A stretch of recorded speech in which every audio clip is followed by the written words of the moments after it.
Ahora vamos a analizar lo que es la presión total. Para esto, lo que estamos observando por acá es un cierto líquido y estamos en un lugar donde la atmósfera está generando presión. Y esto es la presión atmosférica del lugar. Indudablemente lo que yo quiero saber es cuánto vale la presión que se genera en la superficie del líquido. Entonces, vamos a decir por acá, la presión en la superficie libre de líquido no es más que la presión generada por la atmósfera. Esto es la presión atmosférica que está generando justo en la superficie libre de líquido. Pero si nosotros de repente nos sumergimos y nos ubicamos en una determinada profundidad, que vamos a suponer que sea una profundidad H, el cual está situado el punto A, entonces lo que va a ocurrir es que el líquido va a empezar a actuar sobre dicho punto. Pero no solamente el líquido, sino también por encima del líquido que está la presión atmosférica. Eso significa que la presión en el punto A, ahí está, se va a determinar como la presión atmosférica más la presión del líquido. Oye, pero ¿cómo determino entonces la presión del líquido en A? Esa presión del líquido generado en el punto A se va a calcular como la densidad del líquido, la aceleración de la gravedad, por la profundidad que viene a ser H. Pero ¿qué ocurre si nuevamente nos ubicamos por debajo del punto A? Es decir, en un punto B. Entonces, lo que va a ocurrir es, mientras más profundo estemos, la presión irá aumentando cada vez más. Eso significa que en el punto B la presión va a ser mucho mayor que la presión en el punto A. Oye, entonces, ¿cómo calculo pues la presión en el punto B? Sería presión atmosférica más la presión de toda la columna de líquido. Pero lo que nosotros queremos conocer ahora es cuánto vale la diferencia de presiones entre los puntos A y B. Esto sería la altura entre los puntos A y B. Entonces, la diferencia de presiones lo voy a determinar como presión de B menos la presión de A. Pero si usted empieza a restar, por ejemplo acá, si yo colocase acá la presión en el punto B, sí o no sería presión atmosférica más la presión del líquido en el punto B.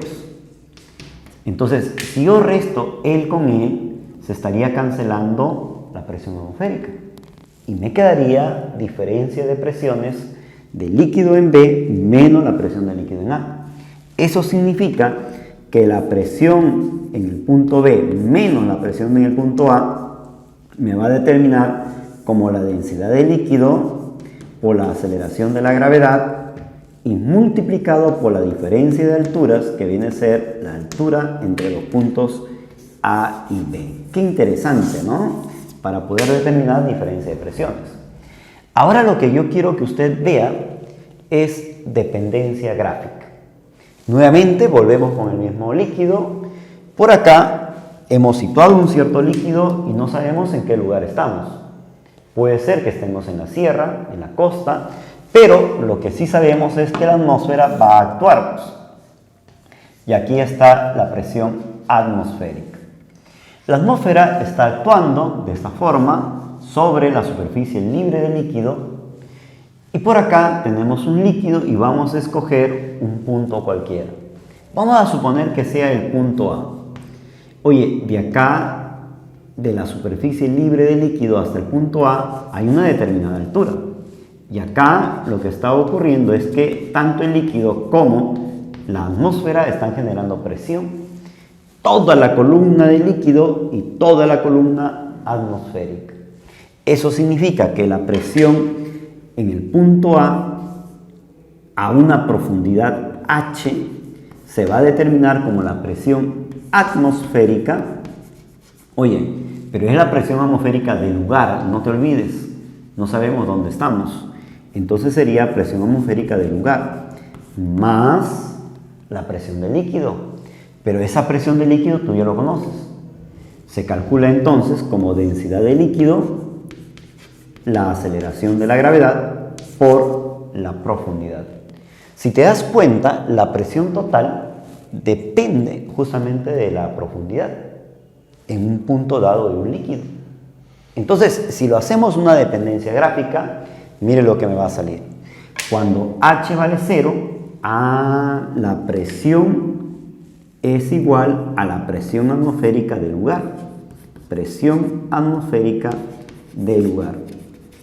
Y de acá, lo que me va a salir es una dependencia gráfica de la siguiente forma. ¿Ven? Ahí está. Es una dependencia gráfica lineal, porque el exponente de H es 1. ¿Y qué más? Si nosotros nos vamos más allá todavía, oye, esto de acá, si tú observas bien, esto de acá hasta acá, ocurre que es una diferencia de alturas, que voy a colocar como un delta de H. Claro que en realidad yo puedo escoger por acá un delta de H, y lo que vas a encontrar acá, todo esto, es la diferencia de presiones. Oye, pero esta diferencia de presiones, ¿saben cómo se va a determinar? Se va a determinar como la densidad de ese líquido multiplicado por la aceleración de la gravedad y multiplicado por la diferencia de alturas. Qué interesante, ¿no? Pasa a restar, sería diferencia de presiones, densidad de gravedad por la altura, que lo podemos considerar como una diferencia de altura. Veamos ahora lo que es vasos comunicantes. Dos consideraciones para un vaso comunicante. Lo que estamos observando acá es ramas abiertas y más adelante veremos con rama cerrada. ¿Por qué le llamamos vaso comunicante? Lo que estamos apreciando acá, que un mismo líquido se comunica por ambas ramas de un vaso comunicante de dos brazos. ¿Qué sucede en este vaso comunicante? Como acá estamos observando vaso comunicante de ramas abiertas, entonces aquí va a actuar lo que tú llamas con el nombre de presión atmosférica. Y no solamente acá, sino también por acá. ¿Qué más? Lo que vamos a hacer a continuación es colocar una línea conocida con el nombre de línea isobárica. Esta línea isobárica va a contener al mismo líquido en ambas ramas del vaso comunicante. En ese sentido, por acá estoy colocando esta línea que contiene al mismo líquido. Y no solamente esta rama puede ser, de repente puedo colocar por acá, por acá, por acá, una línea que contiene al mismo líquido. Pero como acá tenemos la interfase entre el líquido 1 y el líquido 3, entonces nos conviene este punto. Oye, pero ¿qué ocurre? Si acá le llamo el punto M y acá le llamo el punto N, mira lo que se va a cumplir. Primero, como contiene el mismo líquido, a esta línea se le va a conocer con el nombre línea isobárica. ¿Qué significa línea isobárica? Que la presión en M y la presión en N van a ser iguales. Eso se cumple en una línea isobárica. Segundo, la presión en M, o sea, la presión en este punto, se va a determinar como la presión atmosférica más la presión del líquido 1. Esto lo vamos a colocar acá. Presión atmosférica más presión del líquido 1. Ahí está. Mientras que sobre el punto N tenemos una rama abierta donde actúa la presión atmosférica más, y tenemos dos líquidos. Presión del líquido 2 más la presión del líquido 3. Ahí está. Oye, él con él se cancela. Pero la presión del líquido 1 es densidad de 1, aceleración de la gravedad, H1. Esto va a ser igual a la presión del líquido 2, densidad de 2, aceleración de la gravedad, H2, más la presión del líquido 3 es densidad, gravedad por H3. Rápidamente de acá se está cancelando la aceleración de la gravedad. Y mira lo que estamos observando cuando las ramas son abiertas. Podemos considerar entonces una propiedad. ¿Qué es lo que se va a cumplir? En general, la suma de los productos de las densidades con su respectiva altura, es decir, él con él, más él con él, más él con él, mira lo que se cumple. La suma de los productos de la densidad con la altura en una rama va a ser igual a la suma de los productos de la densidad con su respectiva altura en la otra rama. Es decir, se cumple que densidad de 1 por H1 va a ser igual a la suma de productos. Densidad 2, H2, más densidad 3, H3. Y si hubiera más líquidos, continuamos. Vamos a ver un ejemplo acá, cómo me has entendido. ¿Qué tenemos acá? Ramas abiertas. Me piden calcular cuánto vale X. Lo primero que tengo que trazar es la línea isobárica. Significa que si esta es la línea isobárica, la presión en este punto, ahí está, y la presión en este punto son iguales. Oye, ¿pero qué se cumple? Ah, mira, ve, rama por acá, rama por el otro lado. Densidad de este líquido por su respectiva altura. ¿Y cuánto es la altura de todo este líquido de color verde? Sería 60 más X. 60 más X. Esto tiene que ser igual a la densidad de este líquido en la otra rama por su respectiva altura.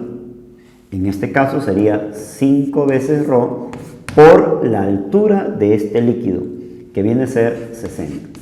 Solamente se trata de dos líquidos, líquido 1, líquido 2. No hay más líquidos. Si hubiera más, seguiría yo multiplicando y sumando. Rápidamente, él se va con él. Si yo multiplico él con él, me sale 300. El 3 pasa a dividir y eso me sale 100. Para que me salga 100, X tiene que ser entonces 40 centímetros. ¿Qué sucede cuando tenemos un vaso comunicante con rama cerrada? Oye, aquí está abierto y al otro lado cerrado. Entonces significa que en el interior ya no actúa la presión atmosférica porque está cerrado. Pero como está acá abierto, va a actuar lo que tú llamas con el nombre de presión atmosférica. Pero ¿qué es lo que tenemos por acá? Tengo el líquido 1 y por acá tengo un líquido 2. ¿Qué es lo que se va a cumplir entonces? Si acá le llamo M y acá le llamo N, la presión en M tiene que ser igual a la presión en N. Pero por encima de M está abierto, quiere decir que va a ser la presión atmosférica más la presión del líquido 1. Ahí está. Y esto tiene que ser igual a la presión en N. Pero por encima de N tenemos un gas encerrado. Ya no va a actuar la presión atmosférica porque está encerrado. No hay por dónde actúe la presión atmosférica. Entonces, por encima de N tenemos el gas que va a generar una presión. Sería presión del gas más la presión del líquido 2. Pero tú sabes perfectamente que esto de acá se va a determinar como densidad de 1, aceleración de la gravedad por la altura 1. Mientras que esto de acá, sabes perfectamente que se calcula como densidad de 2, aceleración de gravedad por su respectiva altura. Interesante, ¿verdad?